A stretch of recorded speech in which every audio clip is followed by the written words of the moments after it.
Crime तक, जैसे कि नाम से आपको पता है, जुर्म की दुनिया से जुड़ी हुई सारी चीज़ें आप तक पहुंचाते हैं। इसी जुर्म की दुनिया का एक चेहरा या एक हिस्सा हमारी पुलिस भी है, क्योंकि जहां क्रिमिनल होगा वहां पुलिस होगी, जहां चोर होगा वहां सिपाही होंगे। हमारे देश में बहुत सारे ऐसे पुलिस अफसर हुए जिन्हें लोग हीरो की तरह मानते हैं।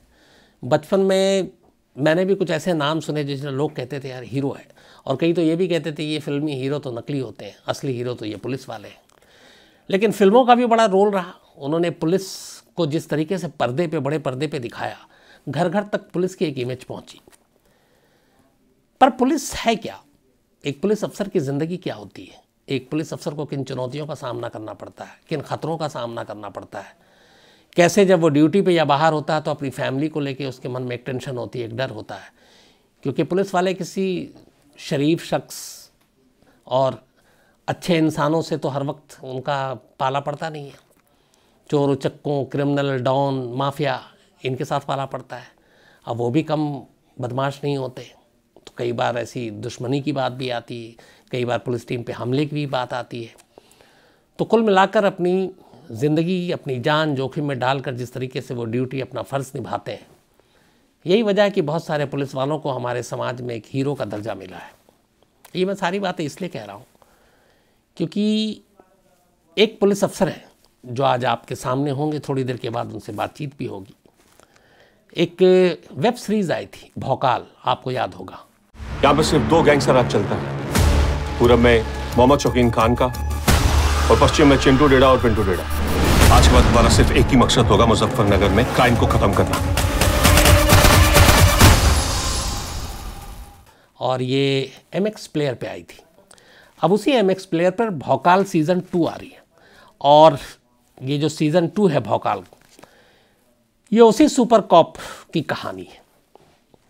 और वो सुपर कॉप कौन है? यूपी के super cop Navneet Sequeira, IPS। लगभग 24-25 साल हो गए उनको यूपी पुलिस में सेवा देते हुए। अब तो वो ADG बन गए, additional director general of police. तो उन्हीं Navneet Sequeira, super cop, encounter specialist के ऊपर ये भौकाल सीज़न अब 2 है। और MX ओरिजिनल सीरीज़ भौकाल सीज़न 2, जिसको आप MX प्लेयर पे देख सकते हैं और फ्री में देख सकते हैं आप।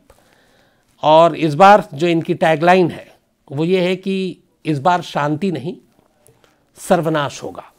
ये इस सीज़न का टैगलाइन है। तो MX ओरिजिनल पर आप भौकाल सीज़न 2 देख सकते हैं बिल्कुल फ्री में। और ये कहानी जो है, ये रियल कहानी है, इंस्पायर्ड जो है नवनीत सिकेरा की ज़िंदगी से, जो IPS अफसर हैं और अभी ADG हैं। तो उन्हीं की पूरी सच्ची कहानियों से इंस्पायर्ड है ये भौकाल सीज़न 2। MX प्लेयर पर आप देखिएगा। एक मर्द की मौत दे मुझे, तेरी मौत एक भगौड़े की मौत होगी। Paytm First Games co-presents भौकाल 2। सुन दे सारे दिन तेरे, बस एक दिन मेरा।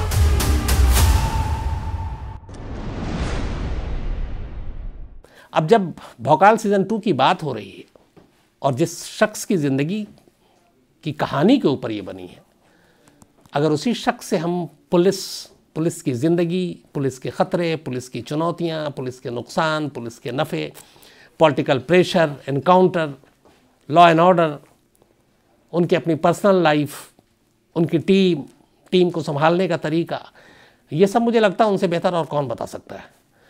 तो आज कहानी में अब सीधे नवनीत सिकेरा साहब से बातचीत होगी, और इस बातचीत को आप सुनिएगा ज़रूर, क्योंकि वो सारे सवाल जो एक पुलिस वाले की ज़िंदगी से जुड़ी हो वो आपके सामने हो।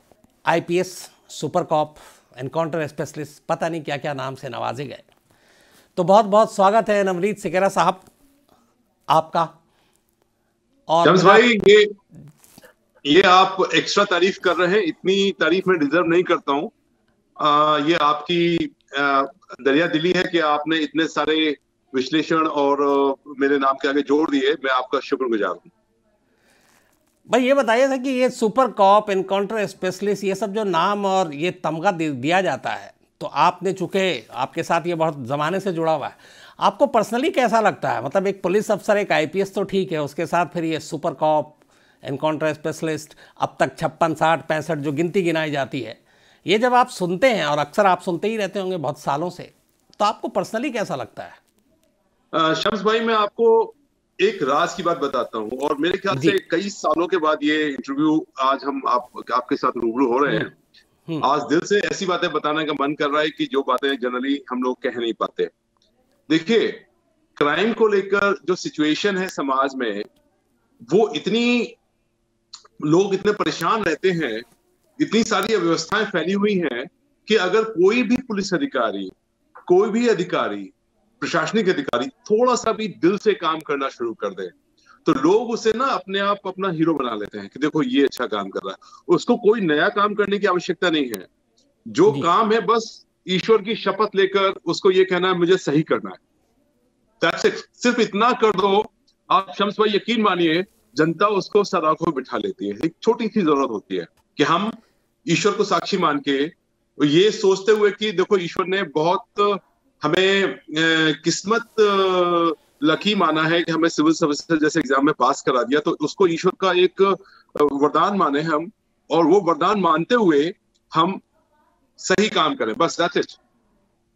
हाँ, मैं जानता हूँ आपको ज़माने से, इसलिए मैं ये भी जानता हूँ ऊपर वाले को बहुत मानते हैं, गॉड लविंग पर्सन है। ये सवाल मैंने कई और भी ऐसे आईपीएस से पूछा था, और मैं आप इसके लिए बड़े सही आदमी हैं जो इसका जवाब दे सकते हैं। क्या है कि आपके नाम पे बहुत सारे इनकाउंटर हैं। इनकाउंटर का मतलब होता है कि एक सामने वाले की जान लेना। हमें सबसे पहले टेढ़ों की कमर तोड़नी होगी, ये सांप तभी अपने बिल से बाहर निकलेगा। खाकी वर्दी के पीछे आप भी एक इंसान हैं, आप एक फैमिली मैन भी हैं। तो कभी नवनीत साहब इतने सारे इनकाउंटर हुए आपको, मतलब एक आईपीएस अफसर, एक पुलिस वाला जो एक इंसान भी है वर्दी के पीछे, वो जब इनकाउंटर करता है और कुछ लोग मारे जाते हैं, तो पर्सनली उस वक्त, मैं प्रोफेशनली बात नहीं कर रहा, लॉ एंड ऑर्डर और बाकी उसके क्या क्राइम है, उस वक्त आप क्या सोचते हैं? मतलब आपके अंदर, आपके अंतरात्मा में क्या चल रहा होता है? देखिए शम्स भाई, मैं एक छोटी सी बात बताना चाहता हूँ जी कि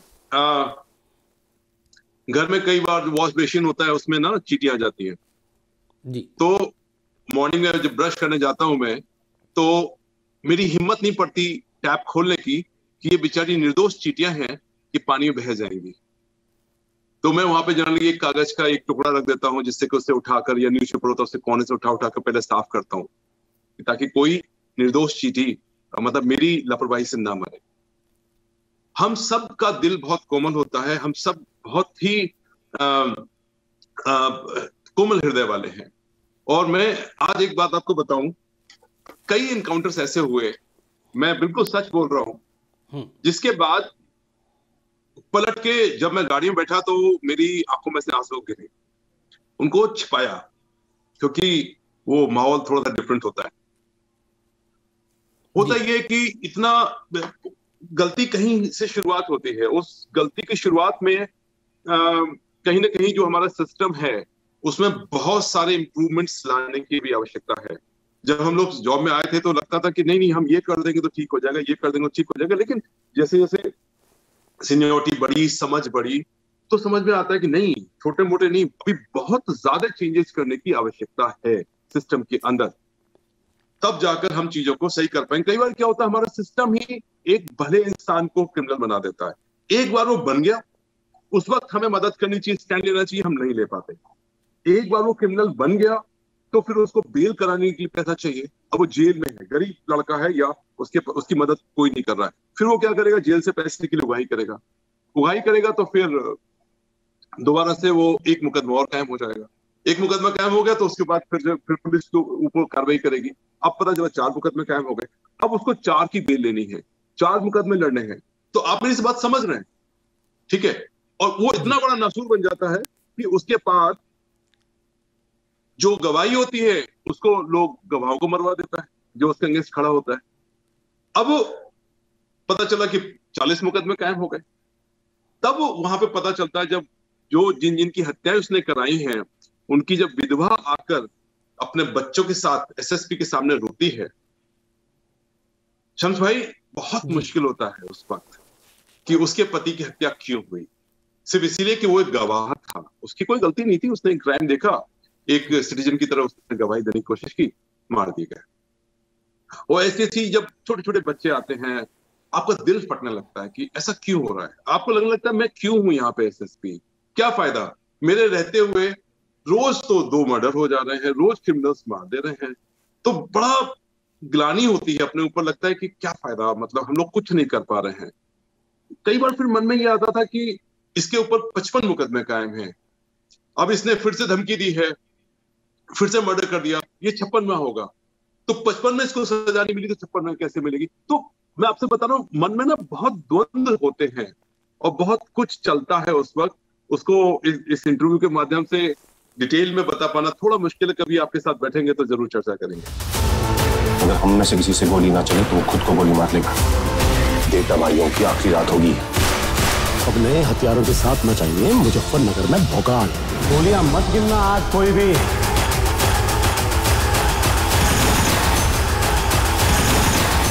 आपके मन में चलता है, आपने जैसे कहा एसएसपी हैं, आपके बहुत सारी चीज़ें आप लीड कर रहे होते हैं उस वक्त, अगर ऐसे कोई इनकाउंटर का सिचुएशन आता है।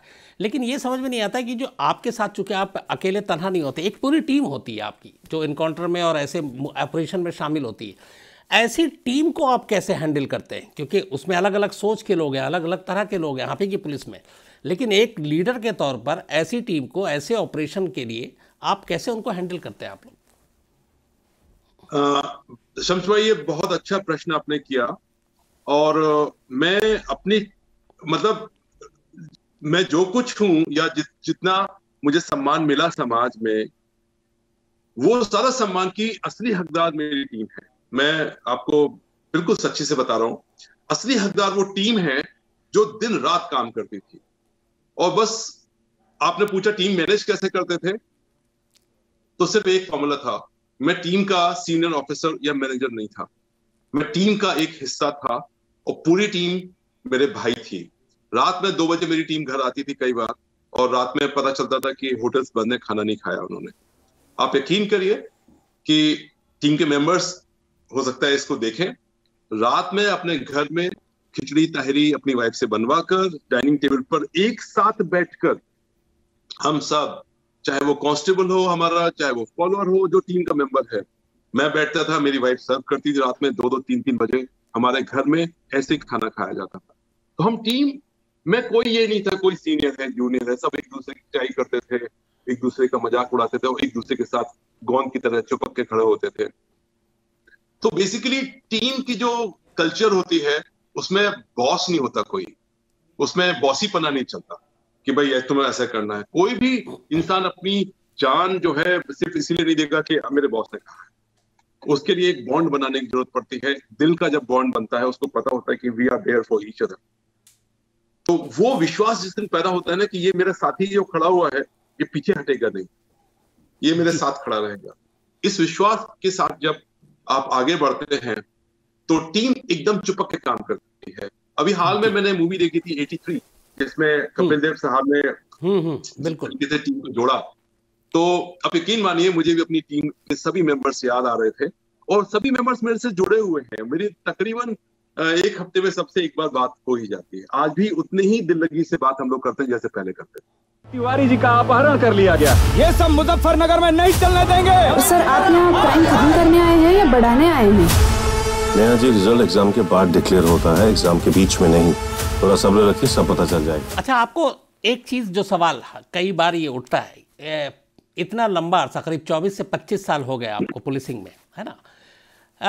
क्या लॉ एंड ऑर्डर मेंटेन करने के लिए एक समाज जहाँ पे क्राइम जुर्म ना हो, एनकाउंटर ही एक रास्ता है, या फिर इसका अल्टरनेट भी बहुत कुछ और है जिसको हम लोग शायद उसको सही तरीके से इस्तेमाल नहीं कर पाते आपकी नज़र में? देखिए, सबसे पहले अगर मैं कहूं तो encounter is not the solution, no ways. Normally से थोड़ा सा मुश्किल डिफिकल्ट सिचुएशन है तब भी नहीं। Encounter should be left as a last resort, paramount situation हो। वो सिचुएशन बहुत कम होती है। तो मुझे लगता है कि हम बजाय इसके कि हम सिस्टम के अंदर जिसे कहते हैं ना कि हम जैसे अपने गांव में, गांव का आदमी हूं, खेत में हम खरपतवार उगने दें पहले और बाद में उन्हें काटें, वो ठीक नहीं है। मुझे लगता है कि शायद हम अपने सिस्टम को ऐसा बनाएं कि वो खरपतवार उग ना पाए, किसी के साथ जाति ना हो कि वो अपराध की तरफ बढ़े। बहुत से लोग मैंने देखा है जिनके साथ जाति होती है वो अपराध की ओर बढ़ जाते हैं। एक, मैं नाम नहीं लूंगा, एक नामी गिरामी क्रिमिनल था, बहुत बड़ा बाद में नाम बना वो, लेकिन हकीकत ये है कि वो लड़का पुलिस में सिपाही बनना चाहता था और एक फेक एफआईआर में उसका नाम डाल दिया गया। अगर उस दिन वो सही निर्णय होता जी तो वो शायद पुलिस का एक धाकड़ सिपाही बनता, लेकिन वो गलती हुई और वो एक जिसे कहते हैं ना, एक चक्र, विषम चक्रव्यूह के अंदर ऐसा इंसान फंसता है कि एक छोटा बड़ा होता चला जाता है। उस चक्रव्यूह से निकलना फिर बहुत मुश्किल होता है। तो इस तरीके के कई इंसिडेंसेस हैं जिनको मैंने बहुत करीब से देखा, महसूस किया। तो मैं यही कहूंगा कि हम सब मिलकर अपने समाज को और समाज से ज्यादा सिस्टम को ऐसा बनाएं कि ये जो हमारी गलती से जो क्रिमिनल्स पैदा होते हैं वो बिल्कुल ना पैदा हो, वो बिल्कुल पैदा ना। एक नवनीत साहब, जो सवाल है सबसे कि जिस तरीके से आजकल बहुत एक वो देखता हूं कि बहुत सारे ऐसे क्रिमिनल हैं, डॉन हैं, जिनको खासतौर पे यंग जनरेशन अपना रोल मॉडल मानती है। ये अजीब बात है, अफसोस की बात है, लेकिन है ऐसा। पुलिस को एक यूथ के रोल मॉडल मान करके नहीं मुझे पुलिस में ही जाना है, मुझे आर्मी में जाना है, इस तरह के एक पूरी पिक्चर तैयार करने के लिए, एक रोल मॉडल के तौर पर कि पुलिस की एक जो पूरी इमेज है, छवि है, उसको बदलने के लिए आपको लगता है ऐसे क्या काम होने चाहिए जिससे यूथ पुलिसिंग की तरफ ज़्यादा आकर्षित हो? देखिए, मुझे लगता है कि ये वर्दी जो हमें मिली है, हमारे फौजी भाई जो वर्दी पहनते हैं, शम्स भाई आपने कभी वर्दी, आपको कभी पहनने का मौका नहीं मिला है, कभी टेरिटोरियल आर्मी में जाने का मौका मिले जरूर जाइए। कसम से वर्दी पहनने के बाद जो एहसास होता है ना, जो जज्बा पैदा अंदर होता है दिल के अंदर कि हम ठीक करेंगे, अपने देश के लिए लड़ेंगे और जरूरत पड़ी तो अपना बलिदान देंगे। अरे साहब, ये मौका किसे मिलता है? कितने खुश नसीब लोग हैं जिनको वर्दी पहनकर ये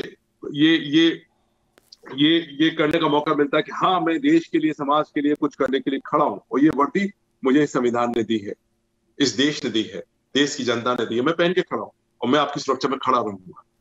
ये 24 साल तक आपने ये वर्दी पहनी। इन 24 सालों में आपकी सबसे बड़ी कमाई क्या रही? सबसे बड़ी कमाई शम्स भाई मेरी ये है कि मैं जब किसी भी गांव में भी जाता हूं तो कोई ना कोई मुझे पहचान लेता है, बड़े भाव से, बड़े प्यार से मिल लेता है।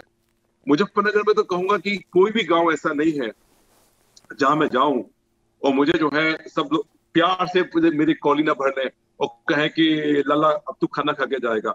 इतना वर्दी में भी मैं तो हुआ करता था तो वहां पे चाचा, ताऊ, ताई मेरे को हाथ पकड़ के खींच लेते थे कि लल्ला बैठ, मट्ठा खा पी के जाएगा, तू ऐसे नहीं जाएगा।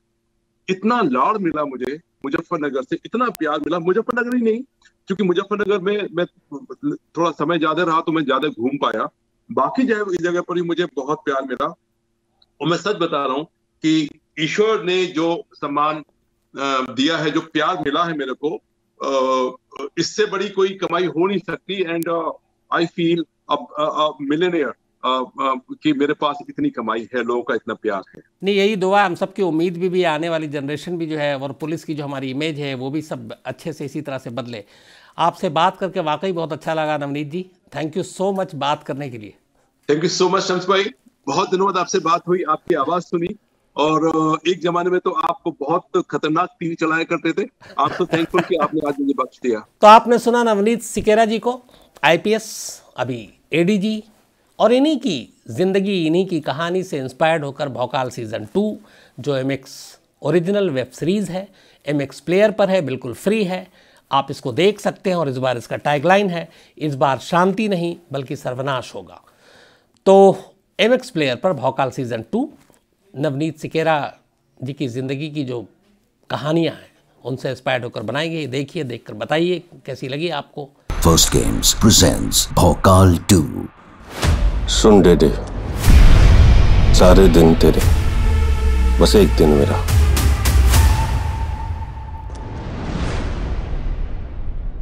और फिर मौका मिलेगा जिस तरीके से नवनीत सिकेरा जी की ज़िंदगी और ये आपसे पूरी अभी बातचीत आपने सुनी हर पहलू पर, मैं कोशिश करूँगा इसी तरीके के जो बाकी IPS अफसर हैं जिन्होंने पुलिस में बड़ा अच्छा काम किया है, ऐसे लोगों को भी क्राइम तक पर लेकर आऊँ और आप तक पहुँचाऊँ ताकि आप उनको सुने और उनको भी समझ सके, क्योंकि खाकी वर्दी के पीछे भी हमारे और आपके जैसा एक इंसान ही होता है।